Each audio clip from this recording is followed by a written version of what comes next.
Peace and love, strength and honor. Samir, Seif, Ontario top team. Pow! So I've gone through all the approaches. You know, I was using my palms, I was using my body language, I'm positioning myself in the best position possible. I moved away from the right hand. I want to know if something's going to happen. You know, a punch flies in, and I use this shape, what we call framing. So I'm just going to show you the frame.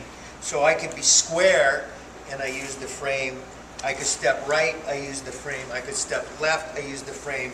And the good part about it is I didn't know he was going to throw the right, but he could have surprised me and thrown the left also.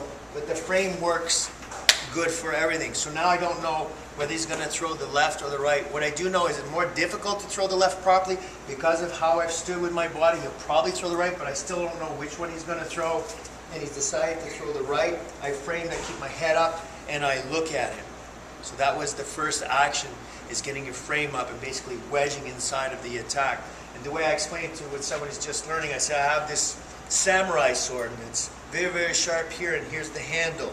So before I give you the lesson, what would you do if I go to cut you? And without me having, no, I'm going to cut you with the samurai sword, where would you step in? You stepped in properly, right? So it's the same thing. This is just as bad as a samurai sword. So he's made sure to move away from my bladed body. He comes over to this side so that it will take me longer to reach him. As soon as his hands are out, and that's what's going to be really important, is that your hands are already out in a position of controlling the distance, so that when I do move suddenly, boom, you're in a great position. We need to work on a gross motor action. We need to work with how our body will react in a situation where my heart rate may go above 145 beats per minute. So to demonstrate that, instead of learning a lot of moves, if I want someone to learn something very quickly, I have to give them one move that they can do under a certain stimulus. So now when I'm looking at someone, if something happens quickly, if he makes a move, if his shoulder moves, if his face changes, anything that makes me feel uncomfortable, his feet, he just bladed his body, I'm going to immediately react. So I could have been just speaking to him, and I'm going to flinch. So I didn't ask him to move his right hand, but he happened to move his right hand. So if I can have the same action when something happens, and I have a flinch response, then the knife defense is just going to flow secondary. So that's right. You see how your hands came? And you came forward.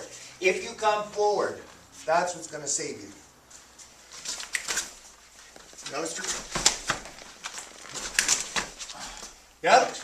Sure it does. You saw it. Right? And the harder I go, what happens?